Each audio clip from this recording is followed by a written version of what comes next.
In this video, I'm going to show you how to replace the fill valve in a toilet tank. Now this fill valve that's in this toilet tank right now won't stop running. I've adjusted it a couple times. I can't get it to stop. I could possibly soak it in some vinegar overnight and it may stop, but it's also about 5 years old. So we're just going to go ahead and replace it. Now the flapper valve is just fine, the fill tube is just fine, so I don't need to do a whole kit replacement, just the fill valve. So this is going to be fairly simple. Follow along step by step and we'll get this changed out.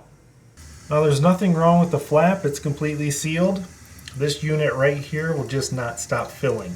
So we're going to go ahead and replace it. First thing we need to do is shut off the water. Now there should be a water shutoff valve right as it comes out of the wall before it goes into your toilet. If it's a quarter turn valve, you can go ahead and shut it off there. If it's one of those older styles where you got to turn it 3 or 4 times, I don't usually recommend touching those, because when you open it back up, those things always leak. You can also go down in your basement and find one of the larger valves. It could be a quarter turn valve, it might be a lever about this long on your main line, and shut it off there. However you want to do it, we just need to shut the water off, and then we're going to flush the toilet a couple times to get the water out of the tank. Off, you can just flush your toilet a couple times or just hold down the handle, and you want to get as much water out of the tank as possible.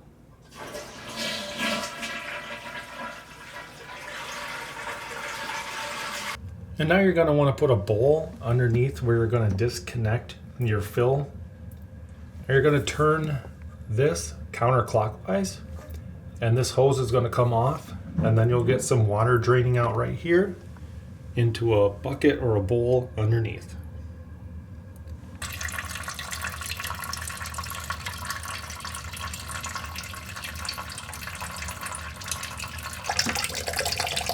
And now you can unscrew your fill valve nut and pull straight up to remove it.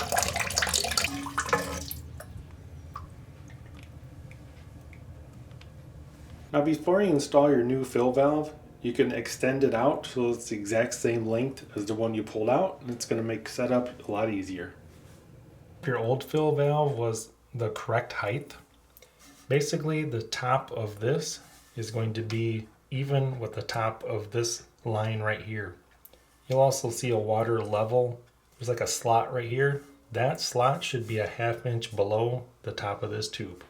Tighten up the nut. Do not use tools when you tighten up the nut underneath. Just hand tighten as tight as you can, and then reconnect your fill spout right here, and then we're going to go ahead and reconnect the water line.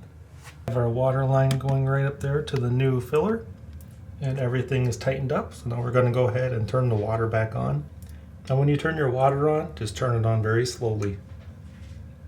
Now your tank is going to fill by this unit here, and your bowl is filling by this tube right here. Now you want your tank and your bowl to fill at the same time. So if your bowl is filling too quick, you adjust this valve right here, and that slows down the water flow. So you want the tank and the bowl to fill up and shut off at the same time. And you adjust it by this lever right here. I got it to where my tank and my bowl finish filling at the same time.